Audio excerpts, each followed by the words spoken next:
नमस्कार दोस्तों, कैसे हैं आप सभी लोग।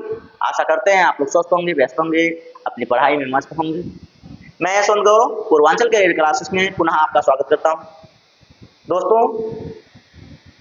पूर्वांचल कैरियर की पूरी टीम और मेरी तरफ से आप सभी लोगों को बुद्ध पूर्णिमा की ढेर सारी शुभकामनाएं। आप सभी लोगों की जो भी मनोकामनाएं हों वो पूर्ण हो। आप हमेशा अपने कार्यों में सफल होते रहें, बस यही कामना रहेगी। दोस्तों, बुद्ध की जो विचारधारा है, भगवान बुद्ध की जो विचारधारा है, वो हमेशा सबको समान करती है। इसमें कोई भेदभाव नहीं है, ना ही कोई ऐसी बातें हैं इसमें जो कि एक इंसान को इंसान से अलग करे। तो ये हमेशा विश्व बंधुत्व, भाईचारा, एकता, समानता आदि की बात करता है। ऐसी विचारधारा को मेरा सलाम है। तो चलिए दोस्त, ज़्यादा समय ना लेते हुए आपकी क्लास को जारी किया जाए, आगे बढ़ाया जाए, जिसमें बेहतरीन प्रश्न हैं आपके आज के यूपीपी के, यूपीएसआई के।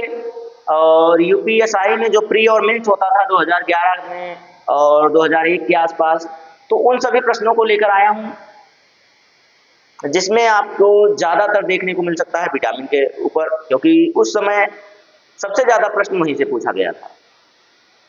तो देखिए मैंने कितने अच्छे तरीके से आपको पढ़ाया हुआ है और वही टॉपिक बार बार आया हुआ है। तो आप इतने से तो अच्छे से समझ सकते हैं कि जो चीज़ें मैंने पढ़ाया वो पेपर में आया, और जब वो पेपर में आया तो आपको सफल बनाया। फिर आप क्यों कहीं और भटकेंगे। तो चलिए दोस्त, अगर चैनल पर नए हैं तो सबसे पहले पूर्वांचल कैरियर क्लासेस जो हमारा ऑफिशियल यूट्यूब चैनल है, जिस पर आप हमको देख रहे हैं, उसे सब्सक्राइब कर लीजिए और घंटी को भी बजा दीजिए, बेल आइकन को बजा दीजिए, दबा दीजिए, ताकि नोटिफिकेशन आप तक पहुंचता रहे। आइए शुरू किया जाए आज के सेशन को। कहाँ गया भाई।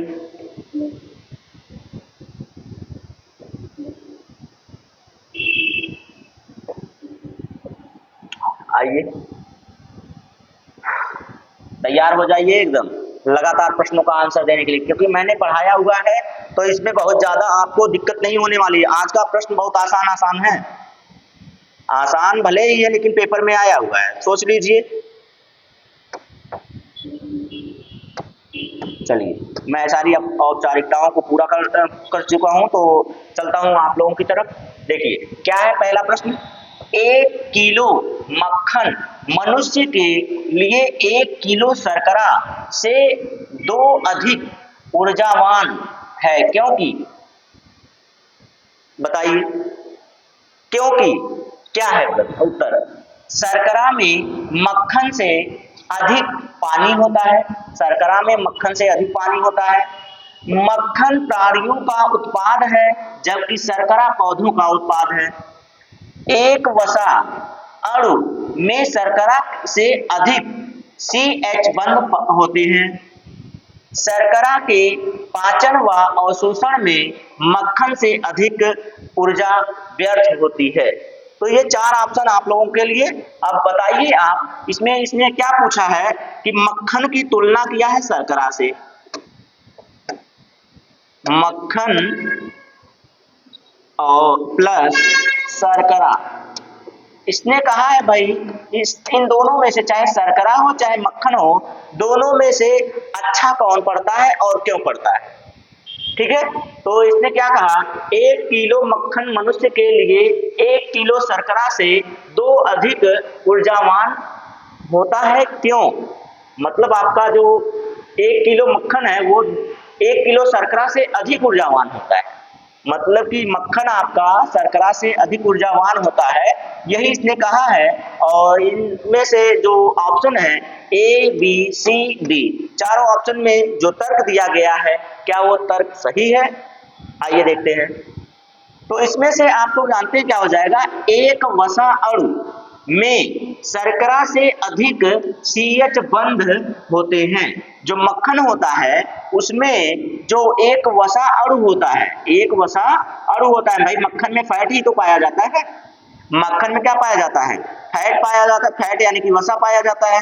तो इसका जो वसा है ना, वो CH बंध जो पाए जाते हैं वो आपकी शर्करा से अधिक होते हैं। जब शर्करा से अधिक बंध होंगे तो शर्करा से अधिक ऊर्जा भी प्राप्त होगी। ठीक है, तो यही कहा जा रहा है कि मक्खन ज्यादा शक्तिशाली होता है क्योंकि इसमें CH बंध जो होते हैं, हाइड्रोजन बॉन्ड जो होते हैं, कार्बन हाइड्रोजन के जो बंध होते हैं वो शर्करा से अधिक होते हैं। इसीलिए इसकी ऊर्जा, किसकी ऊर्जा? मक्खन की ऊर्जा अधिक होती है। ठीक है, आइए दूसरा प्रश्न देखते हैं। लीजिए, पढ़ाया हुआ प्रश्न, आपके पेपर में आया हुआ प्रश्न, एड्स का कारण क्या है? एड्स का कारण क्या है? तो क्या रुधिर कैंसर से एड्स होता है? क्या TMN विषाणु से होता है? क्या जीवाणु से होता है? क्या HIV से होता है? तो सबसे पहले एड्स का फुल फॉर्म मैंने आपको बताया हुआ था कि भाई एड्स का फुल फॉर्म क्या होता है। तो एड्स का फुल फॉर्म क्या होता है भाई? एक्वायर्ड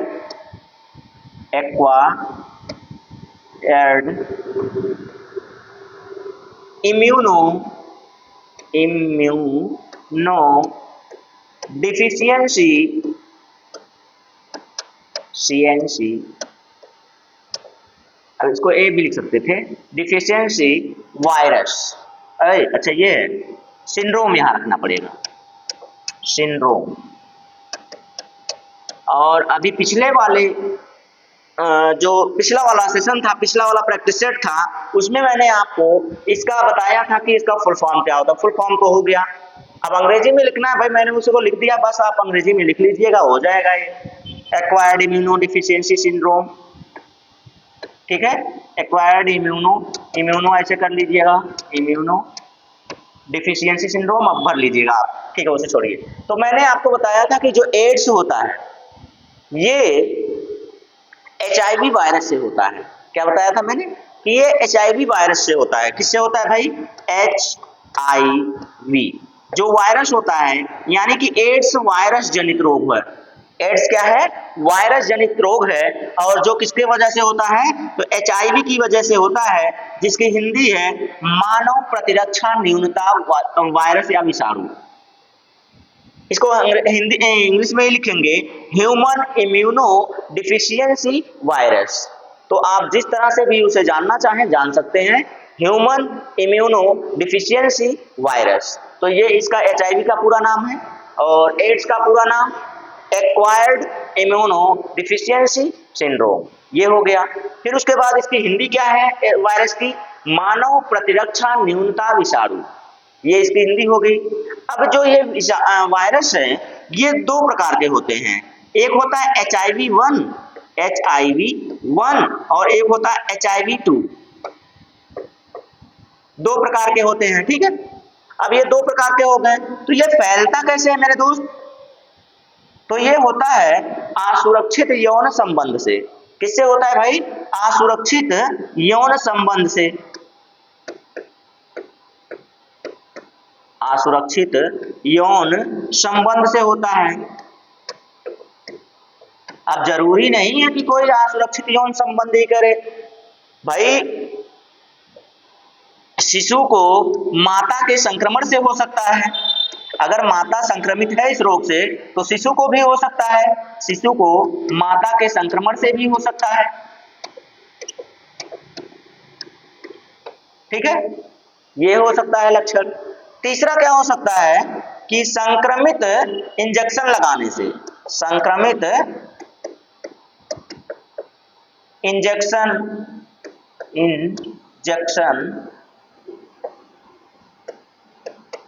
प्लस रुधिर चढ़ाने से। ठीक है, कई रीजन हो सकते हैं भाई। आप किसी से असुरक्षित यौन संबंध, यानी कि किसी के पास अगर एड्स का वायरस है, उससे आप शारीरिक संबंध बना लिए तो जाहिर सी बात है कि फिर आप भी गए उसी लपेटे में। दूसरी बात, यदि माता को, गर्भवती महिला को एड्स की बीमारी है तो बच्चा भी उससे संक्रमित हो सकता है, हो जाता है, क्योंकि उसी ब्लड से जाएगा। तो अब यहाँ देखिए, किसी इंसान को अगर एड्स हुआ है, उसका ब्लड किसी और इंसान को चढ़ा दिया जाए तो उसे अगले वाले इंसान को भी हो जाएगा। संक्रमित सुई है, यानी कि किसी एड्स हुए इंसान को सुई आपने लगाया, फिर वही सुई निकाल कर किसी दूसरे इंसान को लगा दिया तो उसको भी हो जाएगा। तो एड्स बड़ी खतरनाक बीमारी है, जान लेकर ही छोड़ती है। तो चलिए इससे आगे बढ़ा जाए, तो इसका कौन सा आंसर हो जाएगा भाई? तो option number D is the right answer. एकदम शांत होकर, एकदम शांत दिमाग से, अच्छे से मनोरंजन के साथ पढ़िए, मजा आएगा। लीजिए, लाल रक्त सेल यानी कि कणिकाएं या कोशिकाएं के निर्माण के लिए निम्न में से क्या आवश्यक है?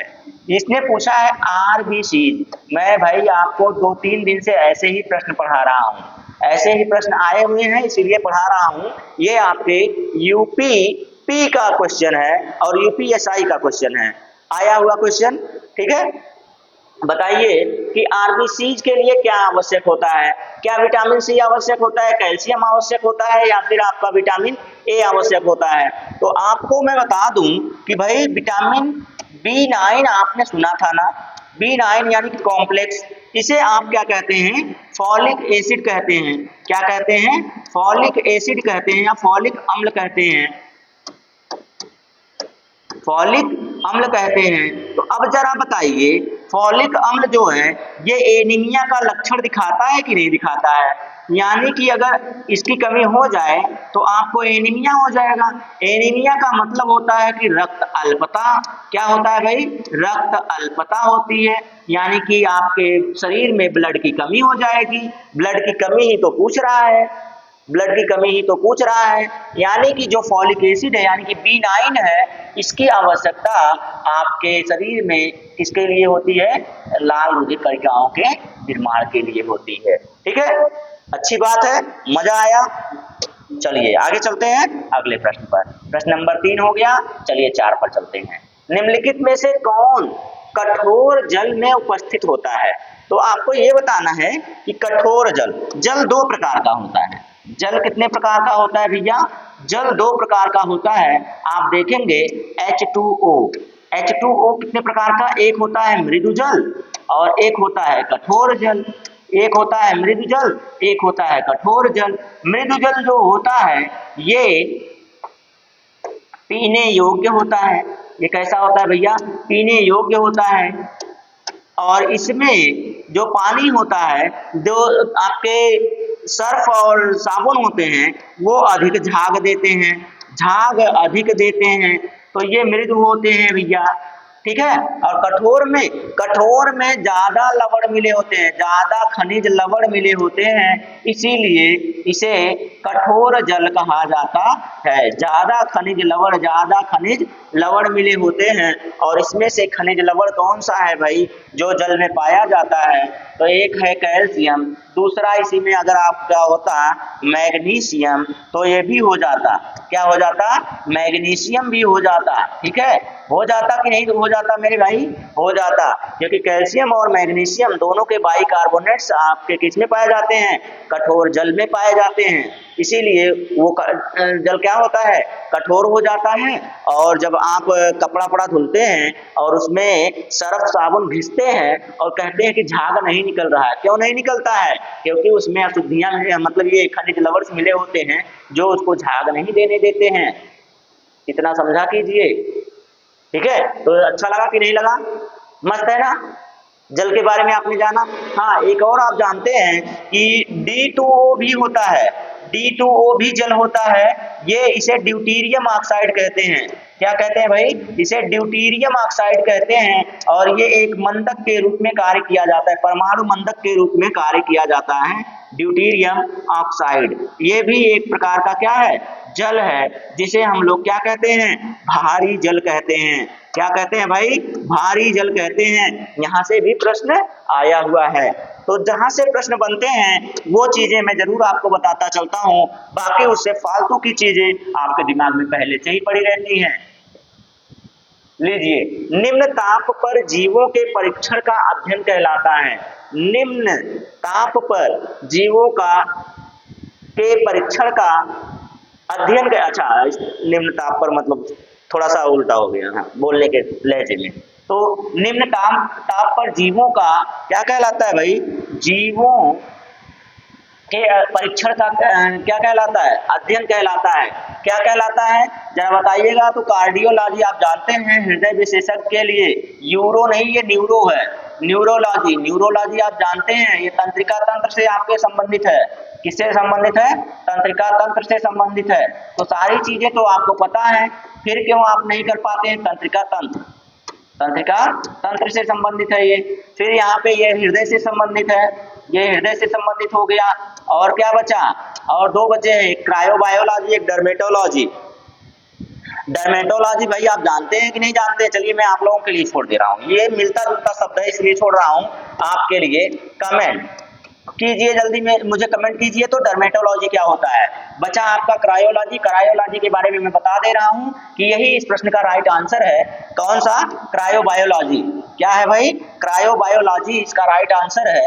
क्यों है? क्योंकि इसी में जीवों का परीक्षण का अध्ययन कहलाता है। ठीक है, जीवों के परीक्षण का अध्ययन क्या कहलाता है? तो क्रायोबायोलॉजी कहलाता है। आगे चलें प्रश्न नंबर 6 पर, ये आपके सामने। और आप लोग कहेंगे कि ये बहुत आसान सा प्रश्न है, विटामिन ए का संश्लेषण होता है, कहां पर होता है ये बताना है। अब ये बताइए विटामिन ए के बारे में अगर पूछता कि विटामिन ए का रासायनिक नाम क्या है, तब आसान होता। विटामिन ए से होता कौन सा रोग है, तब आसान होता। विटामिन ए के स्रोत क्या है, तब आसान होता। अब इसने क्या पूछ लिया है कि विटामिन ए का संश्लेषण कहां पर होता है, जरा ये बताइए। संश्लेषण का मतलब उसका संग्रह कहां पर होता है विटामिन ए का, तो बताइएगा जरा कहां पर होता है। तो इसमें से बताइए भाई, क्या रक्त में होता है, क्या प्लीहा में होता है, क्या यकृत में होता है, क्या अग्नाशय में होता है। तो आप जानते हैं रक्त आपका क्या होता है भाई, रक्त का पीएच मान जरा बता दीजिए। तो मैं अलग ही चल ले रहा हूँ। रक्त का पीएच मान क्या होता है? रक्त का पीएच मान 7.4 होता है, जिसे कहते हैं क्षारीय।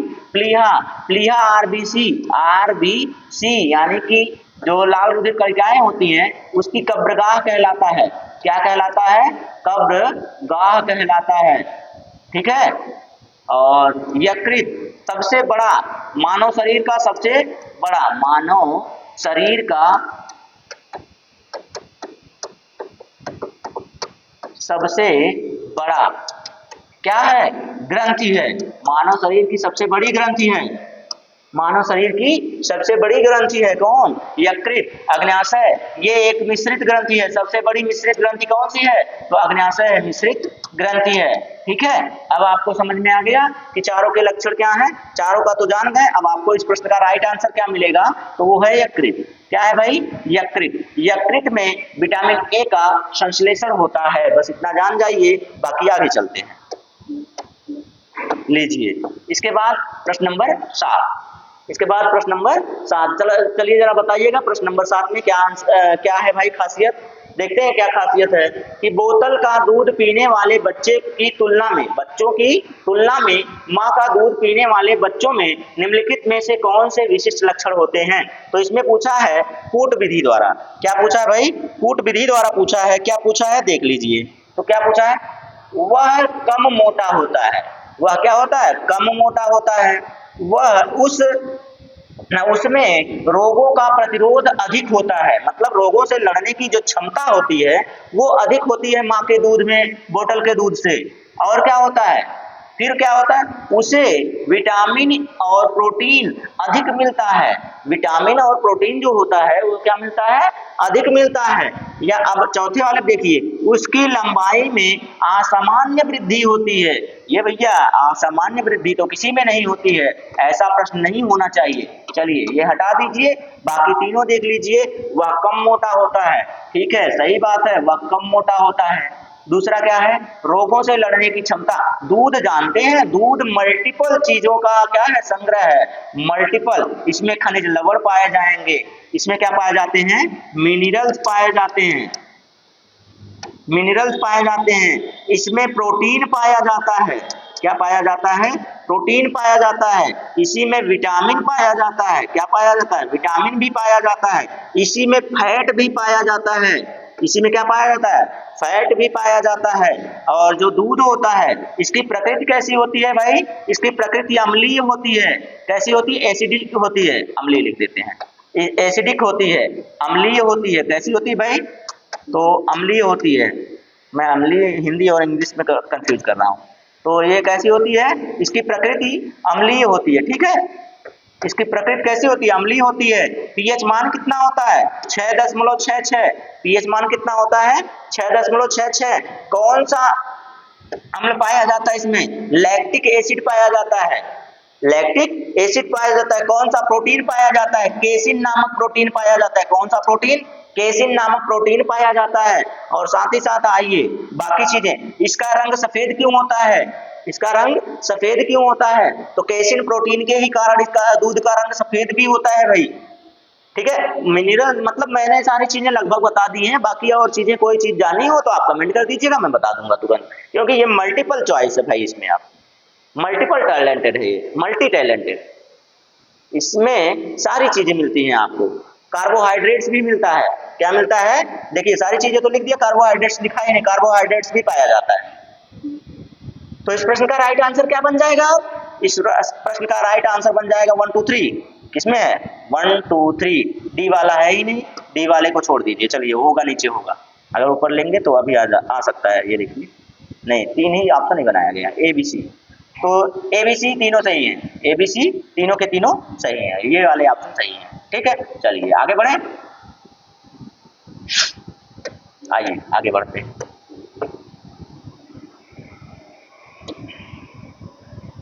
चलिए बताइए, इस प्रश्न का आंसर बताइए। तो मानव शरीर में रक्त का थक्का विटामिन से जमता है। नहीं बताऊंगा मैं, नहीं बताऊंगा मैं। तो ये बताइए, विटामिन के, विटामिन के का रासायनिक नाम? फिलोक्विनॉन, फिलोक्विनॉन, फिलोक्विनॉन। डी का रासायनिक नाम? Calciferol, calciferol. ठीक, और ई का नाम? Tocopherol, tocopherol. सी का? एस्कॉर्बिक एसिड, एस्कॉर्बिक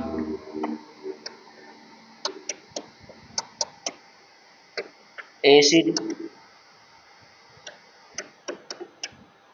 सबके मैंने रासायनिक नाम लिख दिया है, लेकिन अब उसे नहीं बताऊंगा। ये आपके लिए होमवर्क। होमवर्क क्या, कमेंट वर्क यार, इतना आसान सा तो है। कमेंट वर्क है आप लोगों के लिए। कमेंट जरूर कीजिएगा कि इस प्रश्न का आंसर क्या है, क्योंकि आप लोग जानते हैं बहुत आसान सा है। आगे बढ़ते हैं। प्रश्न नंबर 1, निम्नलिखित में से किसकी कमी से स्कर्वी रोग होता है? लीजिए, किसकी कमी से स्कर्वी रोग होता है? क्या आयोडीन की कमी से? नहीं भाई, आयोडीन की कमी से मैंने बताया है कि थायराइड ग्रंथि जो होती है ना, थायराइड ग्रंथि जो होती है आपके गले में, वो क्या होती है? बढ़ जाती है, बढ़ जाती है थायराइड ग्रंथि। थायराइड ग्रंथि क्या होती है? बढ़ जाती है, जिससे कौन सा रोग हो जाता है? घेंघा रोग हो जाता है। कौन सा रोग हो जाता है? घेंघा रोग हो जाता है आयोडीन के कारण। Vitamin B, very very, vitamin B क्या होता है भाई? Very very. ठीक है, बेरी बेरी हो जाता है। विटामिन ए, देखिए रात्रि अंधता दे रहा है बार बार आपको, तो यही शब्द मैं लिख दे रहा हूँ, रात्रि अंधता। विटामिन सी, स्कॉर्बिक एसिड यानी कि स्कर्वी रोग। लीजिए हो गया स्कर्वी रोग। मसूड़ों से पानी आना, मसूड़ों से खून आना, मुंह से बांस आना, ये सारी चीजें होती हैं विटामिन। ये लीजिए प्रश्न नंबर 10, RH कारक का नाम किसके आधार पर पड़ा? RH फैक्टर जो है उसका नाम किसके आधार पर पड़ा है, ये बताया, बताइएगा। बढ़िया सा प्रश्न आ गया, ये बढ़िया प्रश्न आ गया। आप लोगों को पता भी है, कई बार आप पढ़ चुके होंगे, क्योंकि आए हुए प्रश्न है, तो ये बार बार आपको प्रैक्टिस सेटों में मिलते हैं। और लगभग सभी टीचर जो अच्छे टीचर हैं, सम्मानित टीचर हैं, वो आपको ये जरूर पढ़ाए हैं। तो अब मैं पढ़ा रहा हूँ, तो बताइए, रिवीजन हो रहा है, जल्दी से बता दीजिए। RH जो फैक्टर होता है, रक्त में पाया जाता है, वो क्या होता है? खोज किसने की थी और क्या पूछ रहा है भाई? हाँ, किसके आधार पर किया गया था? लैंडस्टीनर और वीनर का नाम सुना है? लैंडस्टीनर ने क्या बताया था? रक्त ग्रुप बताया था, वर्ग समूह बताया था। ठीक है, और वीनर भी उनके साथ थे। इन्होंने एक बंदर में RH फैक्टर की खोज की थी। किसकी खोज की थी? एक बंदर में RH फैक्टर की खोज की थी। तो जरा बंदर का नाम है कहीं पर? ये देखिए है। किसने किसने की थी? तो लैंडस्टीनर और वीनर, लैंडस्टीनर और वीनर, ये दोनों ने मिलकर RH कारक की खोज, फैक्टर इसलिए कह रहा था, फैक्टर की हिंदी क्या होती है? कारक होती है भाई। आप साइंस पढ़ेंगे तो फैक्टर की इंग्लिश क्या होता है, हिंदी क्या होती है? कारक होती है, ठीक है। तो RH फैक्टर का नाम इन्होंने बताया था, किसके आधार पर बताया था? तो बंदर के आधार पर बताया था। कौन बताए थे? लैंडस्टीनर और वीनर ने बताया था। समझ में आ गया? कोई दिक्कत नहीं? चलिए कोई मसला नहीं, आगे बढ़ते हैं। प्रश्न छोटे हैं इसलिए बहुत ज्यादा व्याख्या भी नहीं। पैतृकता का निर्धारण अब किसके द्वारा संभव है? पैतृकता का, अच्छा इसमें से पूछ रहा है कि किसमें से होगा। ये बताइए, रक्त जांच से पैतृकता का अनुभव तो नहीं हो सकता है। ब्रेन मैपिंग, ब्रेन मैपिंग मैंने आपको बताया था कि झूठ पकड़ा जाता है, इससे झूठ पकड़ा जाता है, ठीक है, पकड़ा जाता है। झूठ पकड़ने की मशीन ब्रेन मैपिंग की जाती है। बचा क्या? इनमें से कोई नहीं। एक ऑप्शन तो है DNA जांच से, DNA के जांच से पता किया जा सकता है कि आप किसके बच्चे हैं, फलानमा के हैं कि ढकनवा के हैं। आप फलानमा के लड़के हैं कि ढकनवा के लड़के हैं, DNA टेस्ट से पता किया जा सकता है। क्योंकि मैंने बताया था कि DNA एक आनुवांशिक पदार्थ है जो माता पिता के लक्षणों को संतानों में ले जाता है और इससे बच्चों की पहचान की जा सकती है, बच्चों के माता पिता की पहचान की जा सकती है, बच्चों की पहचान की जा सकती है। जो DNA टेस्टिंग होती है इससे आपराधिक मामले भी सुलझाए जाते हैं, जैसे कि हत्या हो गया, बलात्कार हो गया, इसमें किसी की खोज करनी हो गई, तो DNA टेस्टिंग से ये सारे काम किए जा सकते हैं आसानी से, ठीक है। तो ज्यादातर तो ये बलात्कार और जो हत्या होती है उसमें बहुत ज्यादा सहायक होता है DNA टेस्टिंग। तो यहाँ पर पैतृकता का निर्माण भी देखिए, निर्धारण भी हो सकता है DNA के कारण। अब मैंने आपको ये सारी चीजें पढ़ाया है, अब आप ये नहीं कह सकते कि मैंने नहीं पढ़ाया है, मैंने थियरी भी पढ़ाई है इसकी। थ्योरी क्लास में जाएंगे तो आपको पूरा जानकारी इसकी मिल जाएगी कि कैसे होता है, क्यों होता है, DNA होता क्या है, इसमें शर्करा कौन सी होती है, इसका संगठन क्या है, इसके कार्य क्या है, इसका महत्व क्या है, इसकी खोज किसने की थी और इसका मॉडल किसने दिया था, सारी चीजें, और पूरा विथ डेट शेड्यूल के साथ मिल जाएगा। तो चलिए, अपराध अन्वेषण में DNA टेस्ट का क्या लीजिए, इसके पहले वाले में अभी मैंने बताया कि नहीं बताया? मैंने अभी इसके पहले ही बताया कि दोष सिद्धि के लिए पहचान करवाता है, लेकिन हाँ इसमें देखना है कि कौन सा।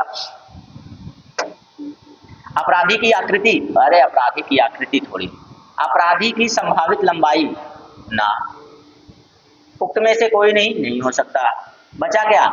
जैविक साक्ष्यों से अपराधी की पहचान करना। जैविक साक्ष्य क्या क्या होते हैं भाई? जैविक साक्ष्य जैसे पसीना हो गया, जो अपराधी है उसका पसीना हो जाए, बाल हो जाए, रक्त हो जाए, वीर्य हो जाए, नाखून हो जाए, मतलब इतनी चीजों से, या फिर और भी चीजें हैं हो सकती हैं उनसे, जैसे कि लार हो गया, थूक दिया उसने तो उसके लार से भी क्या किया जा सकता है, पता किया जा सकता है। तो इन सभी चीजों से, यही सभी क्या है? जैविक साक्ष्य। जैविक साक्ष्य का मतलब किसी जीवित शरीर से निकली हुई चीजें, किसी जीवित शरीर से निकली हुई जो चीजें हैं उसके द्वारा क्या किया जा सकता है? DNA टेस्टिंग की जा सकती है। DNA टेस्टिंग करके मैच करवाया जा सकता है और इसी से अपराधी की पहचान हो सकती है, अपराधी की पहचान की जा सकती है, ठीक है। तो ऐसी चीजें, ऐसी गलतियां ना किया कीजिए। लेकिन भाई अपराधी क्यों बनेंगे आप? गलती ना करें, गलती करने की जरूरत ही क्या है? पसीना जैविक साक्ष्य के रूप में किस जांच में स्वीकार लीजिए? अभी मैंने सारी चीजें बताई कि नहीं? इसी के जस्ट पहले वाले में भी बताया मैंने आपको, इसके जस्ट पहले में अभी मैंने लिख कर बताया कि जैविक साक्ष्य में पसीना होता है, किसके जैविक साक्ष्य में। तो बताने की जरूरत ही क्या है भाई? ज्यादा इधर उधर करने की जरूरत ही नहीं है। लाई डिटेक्टर जांच देख लीजिए, ये तो झूठ पकड़ने की मशीन। रक्त जांच भाई कोई मतलब ही नहीं है, हीमोग्लोबिन थोड़ी पता करना है कितना है उसके पास। चलिए ये भी हट गया, तो बचा क्या? DNA जांच। इसमें भी सी ऑप्शन था, उसमें भी सी ऑप्शन में था, हो गया। चले आगे अगले प्रश्न पर। ये लीजिए अगला प्रश्न, वाष्पोत्सर्जन ट्रांसपायरेशन, ट्रांसपीरेशन कहिए या ट्रांसपायरेशन कहिए, मैंने आपको कहा था वाष्प प्लस उत्सर्जन, ये मैंने आपको थियरी बड़े अच्छे से पढ़ाया था। वाष्प प्लस उत्सर्जन, वाष्प प्लस उत्सर्जन। अब बताइए वाष्पोत्सर्जन, स्टोमेटा नाम सुना है ना आपने, स्टोमेटा नाम सुना है, स्टोमेटा आपने सुना है यानी कि रंध्र नाम सुना होगा, पर्ण रंध्र या रंध्र नाम सुना होगा। तो रंध्र नाम सुना है, तो रंध्र जो होते हैं दो प्रकार के होते हैं, एक ओपन और दूसरा क्लोज्ड। जो क्लोज्ड होता है उसमें पानी नहीं होता, यानी कि पानी निकल चुका होता है वहां से, तो वो क्लोज हो जाता है। ओपन का मतलब जब उसमें पानी आ जाती है, उसकी आकृति फूल जाती है, तो वो खुल जाता है, तो वही होता है खुला रंध्र। खुले रंध्र से वाष्पोत्सर्जन की क्रिया होती है, वाष्पोत्सर्जन की क्या होती है, क्रिया होती है, और वो वाष्प के रूप में, पानी वाष्प के रूप में क्या हो जाता है, उड़ जाता है, छूमंतर हो जाता है, तो उसी को वाष्पोत्सर्जन कहते हैं। आप देखिए किस ऑप्शन में है, वो देख सकते हैं आप। पत्तियों में कार्बन डाइऑक्साइड निकलती, पत्तियों से कार्बन डाइऑक्साइड निकलती है, अच्छी बात है, लेकिन यहाँ से वाष्प थोड़ी है। पत्तियों में पानी वाष्प के रूप में निकलता है, अभी ये मिलता जुलता मिला कि नहीं, मिल गया एकदम। पत्तियों में पानी के बूंद के रूप में निकलता है, पत्तियों में पानी के बूंद नहीं बनता है भाई, बूंद नहीं बनता है, मिलता जुलता तो है लेकिन ये नहीं बनता है। ऑक्सीजन, ऑक्सीजन भी निकलती है तो सभी स्टेटमेंट सही, लेकिन इसने पूछा है वाष्पोत्सर्जन, यानी कि वाष्प का उत्सर्जन होगा ना, बात खत्म। रहने को चारों के चारों पॉइंट इसमें सही है, चारों के चारों ऑप्शन सही है इसमें, लेकिन उसने प्रश्न के हिसाब से पूछा है, तो प्रश्न के हिसाब से आपका second option B is the क्या बोलते हैं, B is the right answer in this question. ठीक है, सटीक आंसर आपका, एब्सोल्यूट आंसर कौन सा हो जाएगा, बी। चलिए अगले प्रश्न पर चलें, ये लीजिए अगला प्रश्न, अभी यह है प्रश्न, हाँ अभी दो प्रश्न है। चलिए ये हो गया, इस पर आते हैं। घेंघा रोग किसकी कमी से होता है, अभी अभी बता के आ रहा हूं भाई, अभी अभी बता के आ रहा हूं कि मेरे प्यारे दोस्त, जो क्लोरीन होता है ये कुएं के पानी को शुद्ध करने में प्रयोग किया जाता है।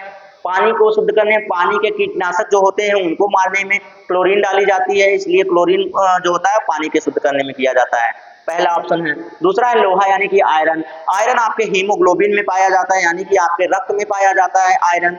ठीक है, उसे हटा दीजिए, लोहे को हटा दीजिए, बचा क्या option number C, iodine. Iodine मैंने बताया कि मेरे भाई जो आपका ये गला है, गले में आपके थायराइड ग्रंथि है, थायराइड और पैराथायराइड दोनों हैं, लेकिन जो थायराइड ग्रंथि होती है वो फूल जाती है, बड़ी हो जाती है, फैल जाती है, तो बढ़ जाती है, तो उसी को कहते हैं घेंघा रोग, उसी को क्या कहते हैं, घेंघा रोग। जब आप ये NaCl यानी कि साधारण नमक खाते हैं ना, तो उसमें कहा जाता है भाई आपके नमक में पर्याप्त मात्रा में आयोडीन होना चाहिए, आयोडीन आप नहीं खाएंगे तो आपकी थायराइड ग्रंथि बढ़ जाएगी।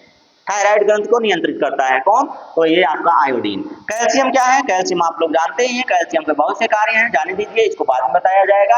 आपका आंसर यही मिल गया तो यहीं पे छोड़ देते हैं इसको। तो चलिए भाई आप ऊपर जाइए, अब प्रश्न आसान था, अच्छा था, बढ़िया था, मजेदार था, आप देख लीजिए अगला प्रश्न, प्रश्न नंबर 16। ठीक है, प्रश्न नंबर 16 देखिए तो। अरे भाई चैनल पर नए हैं तो चैनल को सब्सक्राइब तो कर लीजिए, क्लास कैसी लगी है वो भी बता दीजिए, बेहतरीन लगी है कि नहीं लगी है, प्रश्न कैसे हैं, बेहतरीन है कि नहीं है, अच्छे हैं कि नहीं है, आपके लायक हैं कि नहीं है, आपके लायक, मैं बता रहा हूं कि आपके लायक हैं। क्यों है, क्योंकि आपके UPSI, UPP, RRB, group D, NTPC, railway सभी में आए हुए प्रश्न हैं ये सब, आप ढूंढ कर देख लीजिए, ना आए हो तो आकर मेरे पास तुरंत कमेंट कीजिएगा, सर जी आप पढ़ाना बंद कीजिए, ये नहीं आता है, लेकिन आप कह ही नहीं सकते क्योंकि ये आए हुए प्रश्न है, विद प्रूफ मैं आपको बता सकता हूँ। चलिए, एक वर्णांध व्यक्ति किस रंग को नहीं पहचान सकता है, एक वर्णांध, वर्णांध का मतलब वर्ण से अंधा, जिसको रंग की पहचान ना हो पाए, जिसको रंग की पहचान ना हो पाए उसे वर्णांध कहते हैं। तो अब बताइए कौन सा ऐसा जो व्यक्ति वर्णांध है उसे कौन कौन से कलर में विभेद यानी कि अंतर नहीं पता चलता है, कौन कौन सा रंग होता है ऐसा, तो आइए देखते हैं कौन कौन सा रंग दिया है। नीला लाल नहीं, गलत बात है, नीले को पहचान लेता है, नीला दूसरे में भी है, जिसमें नीला है उसे काट दीजिए, वो तो होगा ही नहीं, ये भी नहीं होगा, ये भी नहीं होगा, सभी की बातें खत्म हो गई, बचा एक, सभी की बातें स्मार्ट स्टडी कीजिए। देखिए option elimination, option elimination method भी आपको जानना बहुत जरूरी होता है, और ऑप्शन एलिमिनेशन तब आप कर पाएंगे जब आपको 2-3 ऑप्शन आते होंगे बढ़िया से।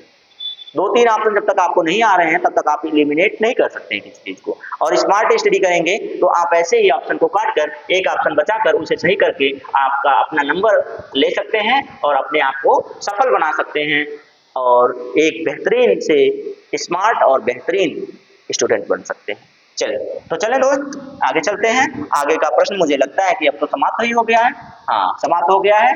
तो सबसे पहले दोस्तों अगर चैनल पर नए हैं तो हमारे official YouTube channel Purvanchal career classes को सब्सक्राइब कीजिए और अपने दोस्तों में शेयर कीजिए और साथ ही साथ बेल आइकन जरूर दबाइएगा ताकि बेहतरीन कंटेंट जो दिए जा रहे हैं, बेहतरीन प्रैक्टिस जो दी जा रही है वो आप तक पहुंचती रहे। और आगाज हो चुका है दोस्तों यूपी ट्रिपल एससी पेट का, क्योंकि अगर आप पेट नहीं देंगे, पेट क्वालिफाई नहीं होंगे तो आप ना लेखपाल की वैकेंसी, यूपी ट्रिपल एससी से आने वाली कोई वैकेंसी नहीं दे सकते हैं, जैसे कि लेखपाल हुई, बीडीओ हुई और भी कोई लेखाकार हुए, इन सब की भर्तियों को आप नहीं भर सकते हैं। तो सबसे पहले क्या कीजिए, आप यूपी ट्रिपल एससी पेट की तैयारी कीजिए। और हमारे यहाँ ऑफर चल रहा है दोस्तों, आप जानते हैं रजिस्ट्रेशन शुरू हो चुका है आपके ऑफलाइन बैचेस का। ऑफलाइन बैच का जो रजिस्ट्रेशन है वो शुरू हो चुका है। जल्द ही हम आप लोगों के लिए लेकर आ रहे हैं। सबसे पहले तो प्रैक्टिस सेट लेकर आएंगे ऑनलाइन पर, वो जो आपके लिए फ्री होगा। ऑफलाइन वाले बच्चे आएंगे, अपनी जानकारी यहाँ पे सुनिश्चित करेंगे। अगर आपको कुछ जानकारी लेनी है तो आप इन नंबर पर क्या कर सकते हैं, व्हाट्सएप कर सकते हैं।